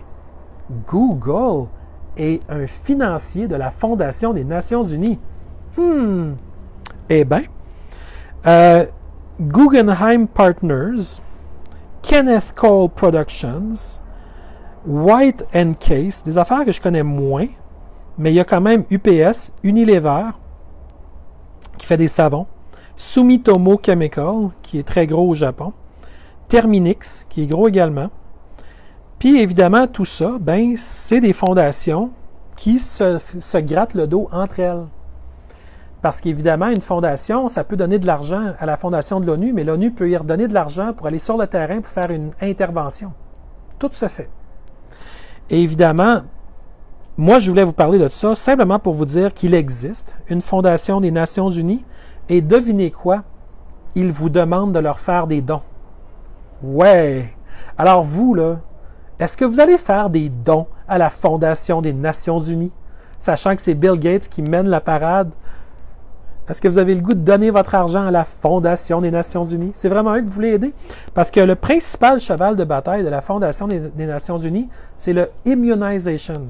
C'est les vaccins. Ils sont pro-vaccins jusqu'aux oreilles. Alors, pas pour rien que Bill et Melinda Gates a autant de plaisir à les financer. C'est parce que tout ça se tient.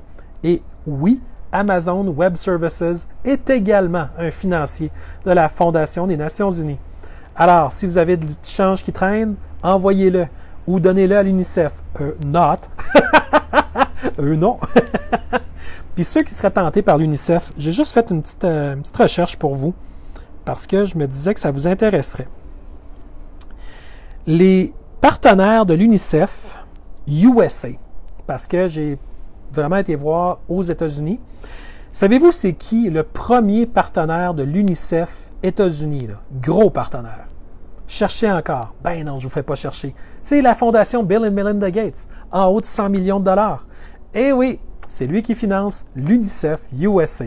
Et quelle est la première mission la plus importante de l'UNICEF USA, si on se fie à ce qu'ils disent dans leur site web?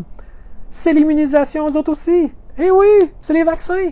Fait que c'est peut-être juste un hasard, mais Bill Gates a mis beaucoup d'argent dans la Fondation des Nations Unies et dans l'UNICEF USA, puis les deux ont comme mission les vaccins. Wow!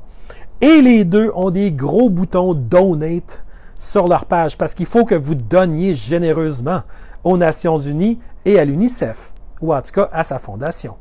Donc même si vous ne pouvez pas donner aux Nations Unies, ça c'est la job d'aller venir chercher l'argent à coût de milliards dans nos trésors publics des sociétés occidentales, grâce à la Fondation des Nations Unies et grâce à l'UNICEF USA, probablement UNICEF Canada, même chose, vous allez pouvoir donner votre argent durement gagné afin de pouvoir en mettre un petit peu plus que ce que Bill Gates a déjà mis à coût de plus de 100 millions. Puis dire que Justin Trudeau a donné 760 millions de dollars à la fondation Bill et Melinda Gates il n'y a même pas un mois, puis il a donné un autre 600 millions de dollars à sa belle Gavi en Europe. Oui, la fondation pro-vaccin, pas une fondation, mais l'alliance pro-vaccin de Bill Gates. Donc évidemment, tout ça se tient, les amis. C'est Bill Gates, fondation, vaccin. That's it, c'est une grande ligne. Ouh! C'est droit, c'est comme une piste de course. Une belle piste d'accélération. Donc, les Founding Partners, les grants de plus de 50 millions, il y avait le National Philanthropic Trust, et ça, vous pourrez aller voir qui finance le National Philanthropic Trust, et vous allez voir, c'est au moins un bon 10 minutes de plaisir intense. Après ça, il y avait le Margaret A. Cargill Foundation, le Conrad N. Hilton Foundation. Donc, Cargill, c'est quoi? C'est les OGM. Hilton, c'est quoi? C'est évidemment l'empire. Donc, évidemment, moi, ce que je vous invite à faire, c'est d'aller voir ces fondations-là, puis de voir, tiens, qui d'autre on retrouve? On retrouve la Hewlett Foundation. Là aussi, ouais, comme si les Black Lives Matter avaient besoin de plus d'argent, la Hewlett Foundation est à plusieurs endroits. Puis la Rockefeller Foundation aussi est là, parce qu'évidemment, partout où Bill Gates va, généralement, il y a la Rockefeller Foundation qui est pas loin, ou les Rockefeller University ou Institutes, ou des choses qui financent, sont presque tout le temps ensemble, ceux-là. Donc, évidemment, on retrouve les mêmes genres, les mêmes profils de donateurs pour les mêmes profils de fondations.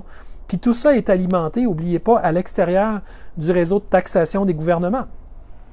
Donc, les fondations, ça existe parce que fiscalement, c'est payant. Et c'est payant parce que les gouvernements l'ont permis. Mais les gouvernements le permettent pour quelle raison exactement? Parce qu'il faut se la poser la question, à part appauvrir les pays de l'Ouest, puis après ça c'est bon parce que là, on se retrouve avec des gens qui disent, mais là, j'ai plus d'argent pour donner. Fait que là, les grands médias disent, ah, les Québécois donnent moins que les autres. Oui, c'est parce qu'on s'est fait tout prendre l'argent par en arrière. Ben là, évidemment, ça fait un narratif qui satisfait tous les angles d'attaque contre nous. Mais il ne faut pas laisser ça passer, on s'entend. Alors, évidemment, j'ai beaucoup de matériel. J'en ai un qu'il faut quasiment que je vous montre ici. Donc, des chercheurs du Danemark ont développé, imaginez-vous donc, un robot de prélèvement en l'espace de seulement 4 semaines qui pourrait transformer la lutte contre le COVID-19. Ouais. Désolé si ça a coupé, c'est des gens qui ont appelé, puis c'est sur mon iPhone que je filme, alors ça donne ça. C'est pas un immense studio, c'est réellement mon patio. Alors si ça coupe, faites-vous-en pas, je reviens tout de suite, puis on continue ça. Donc, je vais vous montrer à l'instant, à l'écran, le robot qui a été développé très rapidement. Et ça se peut que vous n'aimiez pas ça. Et oui, c'est une... Alors, le Forum économique mondial célèbre l'innovation. Voyez-vous sa face à lui en arrière, comment il est heureux? Voyez-vous sa face ici, lui? Lui, il représente votre futur. Ouais. Lui, là, c'est votre futur. Un robot qui vous rentre de quoi dans le corps et que vous allez devoir le faire si vous voulez pouvoir avoir le privilège d'aller à l'école, au travail, en voyage. Ouais. Alors, merci Danemark. Merci de nous présenter notre futur. Un robot qui fait des choses qui sont analysées. Tout est systématisé. Tu ne peux pas passer à la gate tant que tu n'as pas passé ça. Évidemment, ils ont reçu 3 brevets en urgence. Des brevets. C'est pour aider le monde, mais ils ont besoin de brevets. Vous comprendrez que tout ça... beaucoup de gens qui ont sauté là-dedans. C'est présenté comme le premier robot de dépistage du coronavirus. Puis en filigrane, quand tu lis l'article, tu comprends que c'est un de plusieurs qui vont venir. Là. Okay? Donc, des robots, il va y avoir une armée de robots pour détecter toutes sortes d'affaires de vous. Donc, le COVID, si on se fie au narratif du Forum économique mondial, c'est parce que c'est ça qui s'en vient.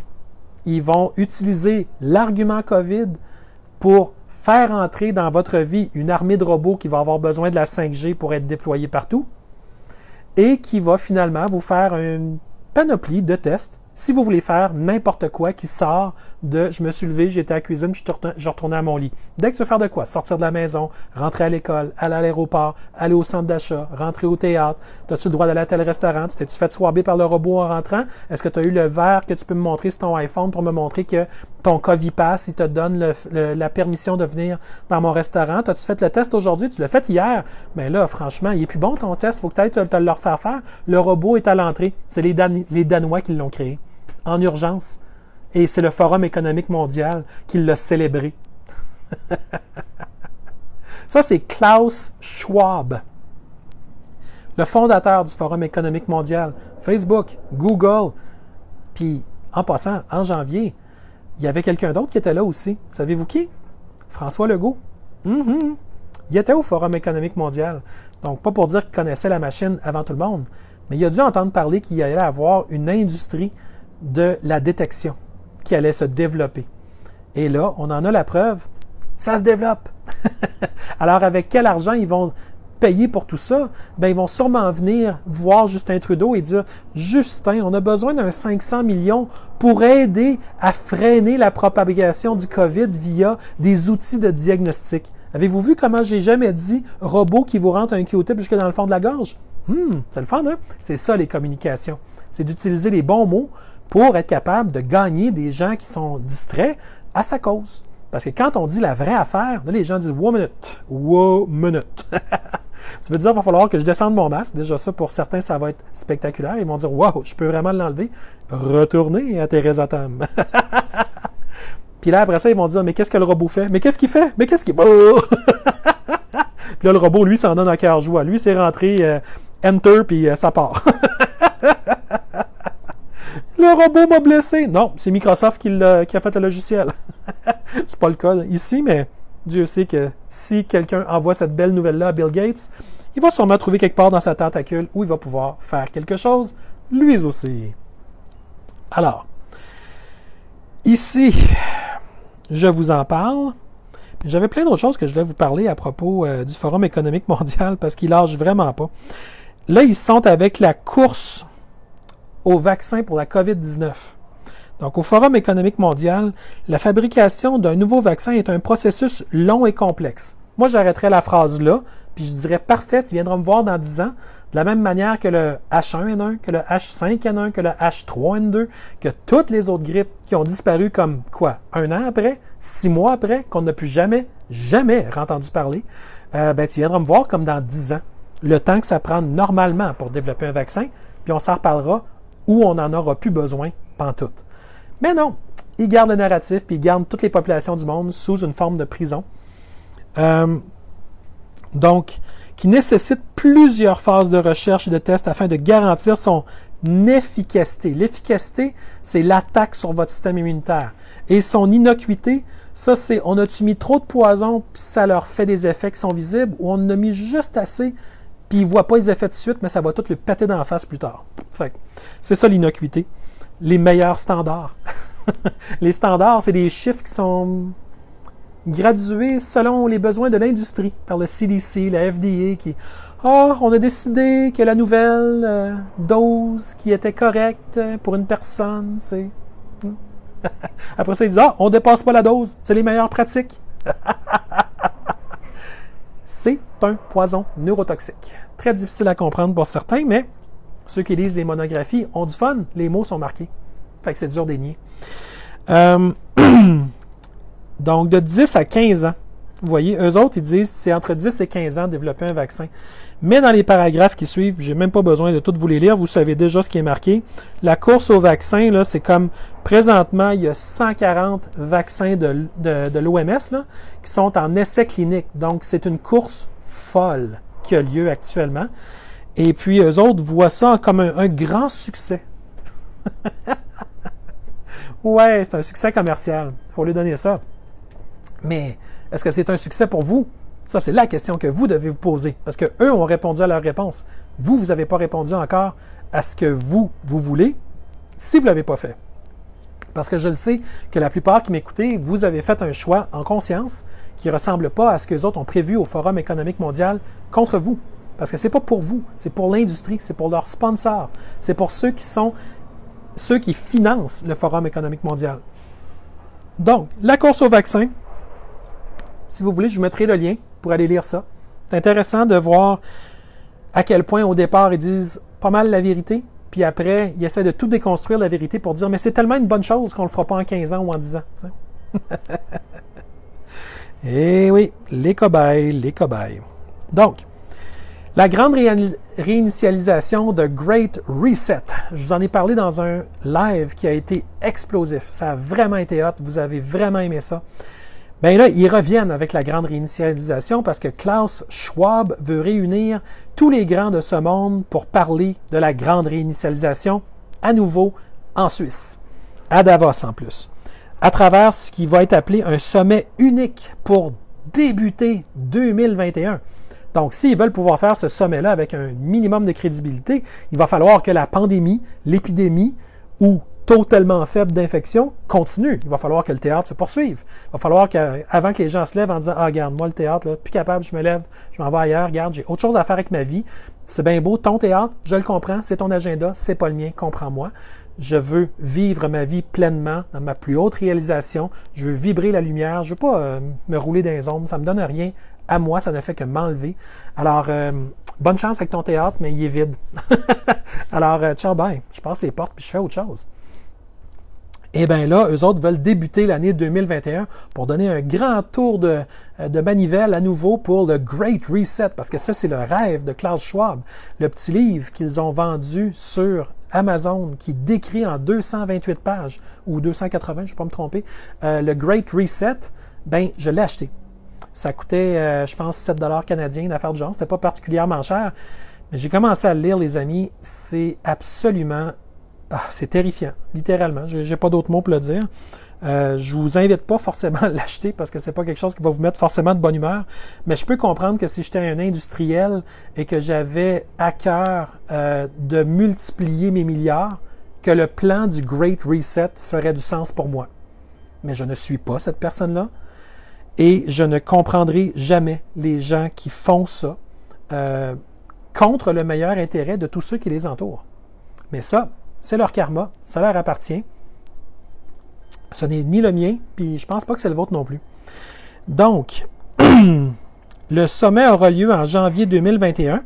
Ce serait important de demander à toute notre classe politique, Trudeau avec sa gang de 7 ou 13 personnes qui amenaient avec lui, peut-être demander également à M. François Legault s'il va à nouveau récidiver pour se rendre en janvier 2021 au Great Reset que le Forum économique mondial présente. Et ce sera, imaginez-vous donc, ça c'est grave les amis, là, ce sera un engagement à construire conjointement et de manière urgente les bases de nos systèmes économiques et sociaux pour un avenir plus juste, plus durable et plus résistant. J'espère que vous la voyez, l'agenda. Ils veulent se réunir parce que là, ils disent, garde, fini les niaiseries, là. Les gens l'ont acheté le théâtre, là, sont à genoux, là, ils ont le masque d'en face, là. Et là, c'est le temps. On bâtit. Là, ils vont avancer. Les projets de loi 61, là, ça va de la petite bière. François Legault va probablement revenir ici en disant, forum économique, j'ai rencontré du monde important. Comme il a fait en 2020. Puis là, il va faire quoi? Il va faire probablement ce qui est marqué ici, littéralement. Il va l'adapter à la sauce locale, doucement. Il va l'emmener tout doucement pour être sûr que le monde ne réalise pas ce qui est en train de se passer. Mais c'est écrit noir sur blanc. Vous n'avez pas besoin de chercher bien loin. Je vais vous le partager, comme je fais pas tout le temps. Vous pourrez tout lire ça. Donc, imaginez-vous donc la nouvelle normale. Là. Ben, ça exige un nouveau contrat social centré sur la dignité humaine. Wow! Autant c'est un concept qui est très porteur, autant vous comprenez qu'entre les mains du Forum économique mondial, ça peut flipper dans une technocratie dictatoriale très vite. Parce que la dignité humaine que tu n'as pas donnée à l'autre en ne mettant pas ton masque, ben tout à coup, les autres peuvent le distorsionner en disant « Ah, tu ne respectes pas la dignité humaine de l'autre. » Je vous le dis, ils sont tordus. C'est que ça qu'ils font, à temps plein. Alors, donc, dans lequel le développement économique n'empiète pas sur le progrès de la société. Ah, le progrès de la société. Parce que depuis les dernières décennies, c'était pas encore assez. Oh, 1 minute. Ça, je l'ai vu venir. Je l'ai vu venir. La batterie de mon téléphone, elle dure pas assez longtemps pour un live au complet. Checkez bien ça. Pow! Et voilà. Yes! Je vous suggère les petites batteries de 10 000 mAh. Un téléphone iPhone, c'est quoi? C'est 4 000 mAh. Fait que normalement, je pourrais faire 2,5 fois mon live encore, mais vous me connaissez, je ne le ferai pas à ce point-là. Je vais vous laisser avoir une vie à l'extérieur de mes lives. J'ai du fun à vous parler, mais pas à trop vous parler non plus. J'aime ça avoir des discussions plus punchées avec de l'énergie. Parce que l'énergie, vous m'en envoyez, fait que j'aime ça vous en renvoyer aussi pour que vous puissiez dire « Waouh! Je garde ce que j'ai besoin, je laisse passer ce que j'ai pas besoin, je partage ce que d'autres ont besoin. » Puis « Waouh! On se partage l'énergie, puis ça fait un beau feeling, puis on a du fun. » Fait que, la crise sanitaire mondiale, tu vois, les autres, déjà, ils parlent plus de pandémie, ils parlent plus d'épidémie. Au Forum économique mondial, en fonction de janvier 2021, ils parlent de crise sanitaire mondiale. Il faut être extrêmement attentif avec les mots. Parce qu'après ça, quand le gouvernement du Québec continue à dire « la pandémie », non. Parce que Thérèse Autam a dit que c'était une épidémie, puis le Forum économique mondial, où vous avez été, disent qu'il s'agit d'une crise sanitaire mondiale. Allez voir le dictionnaire. Ça ne veut pas dire la même chose. Vraiment pas. Et ça revient tout le temps à est-ce qu'on devrait réouvrir l'économie et finir les mesures sanitaires d'urgence? Ben, plus on lit, plus on se rend compte qu'il justifie ça comment? À part de le faire par décret ou dans notre dos ou par automatisme. La dictature n'a jamais une très bonne saveur, les amis. Même quand vous êtes pour, c'est pas le fun. C'est le fun pendant un court moment, puis à un moment donné, ça se reflippe contre vous, puis c'est pas le fun. Donc, ici, ça dit « La crise sanitaire mondiale a mis à nu des ruptures de longue date dans nos économies et nos sociétés et a créé une crise sociale qui nécessite de toute urgence la création d'emplois décents et significatifs. » Ils ont tuer les économies du monde entier. Puis là, ils osent venir nous dire, « Ah ben là, vous voyez, nous autres, on a réalisé qu'il y avait une crise sociale. Ben qu'un! Il n'y a rien de mieux que tuer l'économie pour ensuite pouvoir dire l'économie ne va pas aussi bien que d'habitude. Puis ensuite, de créer des emplois décents et significatifs. Hey, ça, puis arrogant, puis insultant contre nos économies, parce qu'on avait des emplois qui étaient quand même décents, puis quand même significatifs. Il y a peut-être des endroits dans le monde qui ne l'étaient pas.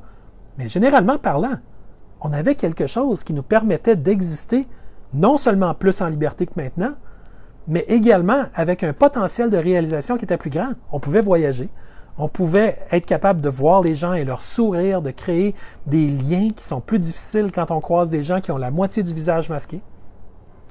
Ils ont tout tué, alors là, ils veulent tout rebâtir, mais à leur manière, avec leur contrôle, avec leur passeport à eux. Parce que vous savez, je vous ai envoyé des nouvelles sur mon mur Facebook. On va faire un petit survol rapide tantôt. Mais ils veulent littéralement que vous ayez des passeports électroniques de vaccination que vous allez présenter en même temps que votre passeport normal à l'aéroport ou à la gare ou n'importe quel endroit, l'autobus, partout où vous voulez voyager. Vous devrez présenter votre passeport dès que ça croise une frontière ou une frontière de province ou quoi que ce soit. Parce que vous l'avez vu que les provinces peuvent être fermées entre elles. Au début de la crise, on l'a vu, ben là, ils veulent pouvoir amener un projet comme ça pour que vous ayez l'obligation de présenter et votre passeport et votre carnet de vaccination électronique. Est-ce que vous aurez le droit de travailler pour un employeur tant que vous n'aurez pas votre carnet de vaccination électronique qui sera au vert au lieu d'être au rouge ou au jaune? Est-ce que ça va faire trop longtemps que vous êtes fait vacciner? Vous allez devoir retourner tant que votre carnet de vaccination électronique n'est pas bon, ils ne pourront pas vous émettre un nouveau passeport? C'est maintenant qu'il faut parler de ces choses-là. Ce n'est pas dans le futur hypothétique, c'est maintenant. Puis il faut refuser ces choses-là. Puis il faut se faire entendre.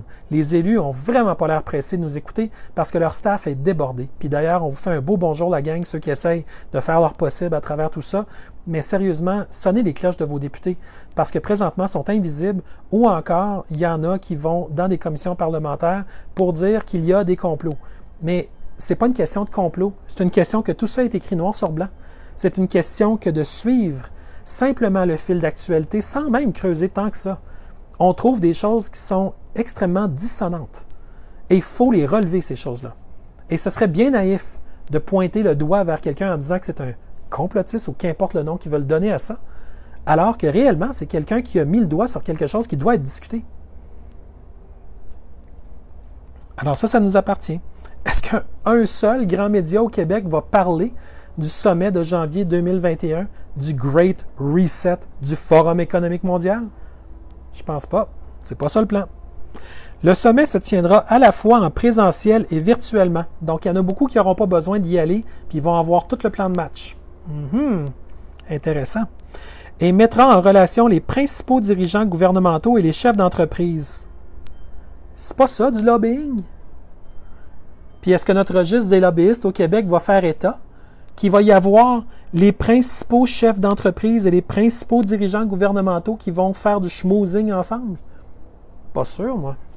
Pas sûr. Auquel cas, est-ce que tout ça sera illégal? Parce que c'est une forme de lobbyisme.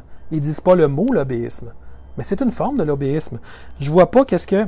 Et mettra en relation les principaux dirigeants gouvernementaux et les chefs d'entreprise. Faites-moi des pouces. Mais c'est ça, la définition du lobbying. Mais c'est ça qu'ils ont fait également en 2020.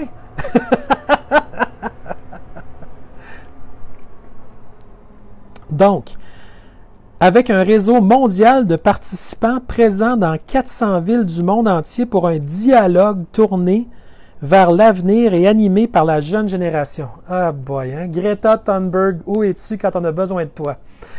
Hein? Ils en ont besoin de la jeune génération. Ils font des beaux sites web colorés. Il faut que je le donne ça. Au niveau des coms, ils font du beau matériel. Puis c'est tout à leur honneur. Mais le problème, c'est le texte qu'il y a dedans qui n'est pas bon. Alors, essentiellement, aujourd'hui, il faut qu'on se pose la question. Ces gens-là nous préparent quoi? Bien, bonne nouvelle, ils viennent de nous le dire. Ils n'ont pas besoin de nous donner les fins détails pour savoir que ces gens-là se frottent les mains, que ces gens-là ont prévu un monde dans lequel il va y avoir des pièces où le système de climatisation va devoir être différent, où il va devoir y avoir dans toutes les maisons des pièces d'isolation des personnes qui présentent des symptômes, avec une multiplication de salles de bain pour que personne ne se croise jamais. Finalement, ils veulent transformer l'humain en robot. Ils veulent que chacun est dans son petit garde-robe, comme un Roomba, comme l'aspirateur Roomba dans les maisons. Tu sais, retourne à ta base, puis recharge-toi, puis ressort pour faire ce qu'on t'a dit, puis retourne te faire charger. C'est ça qu'ils veulent faire avec les humains. Alors, ils veulent diviser les familles, ils veulent les diviser dans les pièces dans la maison. Donc, imaginez tous les projets résidentiels COVID-approved qui vont s'en venir. Maintenant, ça ne veut rien dire ce que je vous dis là. Mais attendez que tout ça se mette en plan. Moi, ça fait longtemps que je lis le document, ça fait des mois. Et puis, je vois que tout ça pointe vers ça. Il ouvre la porte à des nouvelles formes de reconstruction sociale complète. Puis, regardez autour de vous. C'est un peu ça qui se passe. L'annonce de la grande réinitialisation sera faite par le prince de Galles. Ah oui, parce qu'il est très crédible, le prince de Galles. Et Klaus Schwab, ah oui, le fondateur du Forum économique mondial, annoncera officiellement en janvier 2001 la grande réinitialisation, The Great Reset. Alors, les mots que je vous dis là, les amis, j'espère que vous allez les partager, parce qu'ils sont écrits noir sur blanc dans mes notes que je vais vous fournir. Tout va être là. Il ne manquera rien. Il ne manquera rien. C'est ça qui est le pire. Puis le but, c'est pas de faire peur à personne. C'est simplement de réveiller ceux qui doivent l'être. Alors évidemment, moi j'aurais plein d'autres choses à vous dire, mais je vais laisser ma tablette de côté parce que là, vous en avez entendu beaucoup. J'ai encore beaucoup de matériel pour un autre live. Vous me le direz si vous voulez que j'en fasse un qui arrive plus vite un petit peu. Parce que là, je vous ai fait attendre un petit peu dans les dernières semaines parce que j'avais vraiment besoin d'aller chercher beaucoup d'informations. Vous n'avez pas idée à quel point c'est énorme le travail qu'il faut faire pour arriver en bout de ligne à avoir une synthèse dans une vidéo qui est punchée, qui est le fun, qui bouge, qui avance. Mais pour ça, évidemment, je mets le temps. On est ensemble. On fait une équipe incroyable. J'aimerais en profiter pour remercier de tout cœur ceux qui m'ont fait des dons. Et vous connaissez, vous le savez que vous êtes là. Et j'aimerais vous remercier vraiment parce que c'est grâce à vous que tout ça peut avoir lieu. Mes publications, mes lives, c'est vous.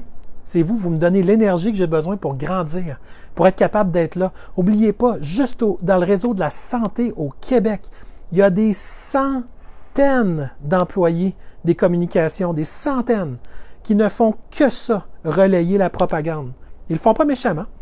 Ils le font parce que c'est leur emploi. Donc, évidemment, bravo pour votre beau travail, mais en même temps, on a le droit, nous autres, d'avoir un contrepoids à tout ça. Puis moi, je suis là avec peut-être 5, 10 autres, 20 autres personnes qui font ça aussi au Québec de manière plus active, avec d'autres qui le font en France, en Belgique, en Suisse, en Afrique, un peu partout. Puis la gang, bravo, vous faites un super boulot. Chaque fois que je vous vois, là, je suis fier, puis j'aime ça vous voir. Puis vous savez qui vous êtes. Mais j'aimerais vraiment envoyer un beau coup de chapeau à ceux qui m'ont aidé, parce que je vais avoir besoin d'être aidé encore. J'ai un loyer comme tout le monde. Tous les mois, je vais être tannant avec ça, mais en même temps, mon but, c'est pas d'être tannant, c'est juste d'être... C'est ça la vie. Si on veut un monde qui change, ben il faut mettre nos efforts, notre argent, tout ça, où le monde change. Puis moi, ça donne que je veux le changer avec vous, puis je veux amener une dose d'amour, puis de force, puis de puissance. Puis j'aurais vraiment pas honte de recevoir un petit peu parce que je fais ce que je fais, alors que l'ONU, puis l'UNICEF, puis toute la gang se vote dans les centaines de millions, puis les milliards. Tu sais, on a le droit, nous autres aussi, d'avoir une voix. On a le droit, nous autres aussi, de faire rayonner des choses qui sont belles pour nous. Puis on a le droit d'exister. On a le droit de prendre notre place, puis on a le droit de se fédérer, on a le droit de s'aider, on a le droit de s'aimer entre nous autres, puis de dire c'est beau, on a quelque chose de cool, on a quelque chose qui avance. Donc, la gang, vraiment, je vous remercie de tout cœur. Je mets des liens si vous voulez m'envoyer un don, quelque chose, puis c'est sûr que pour moi, ça fait toute la différence du monde, parce qu'après ça, je peux avoir la tête concentrée, puis travailler, puis vraiment avancer les choses, parce que sans ça, il faut tout le temps que j'aille, tu sais, faut que je m'occupe de faire d'autres affaires aussi. Fait que, évidemment, la gang, merci de tout cœur d'être là. Oubliez jamais que vous êtes fort. Oubliez jamais que votre énergie en dedans de vous, c'est quelque chose que ça vous appartient à vous de libérer et de faire grandir. Fait que, merci de tout cœur d'être là. Puis je vous souhaite ce soir une belle soirée. Ceux qui m'écouteront pendant le jour, une belle journée. Puis ceux qui vont m'écouter dans un an, ben vous allez voir, il y a des choses qui vont avoir changé. Puis on en avait parlé ce soir. Merci. Je vous aime. Bonne soirée.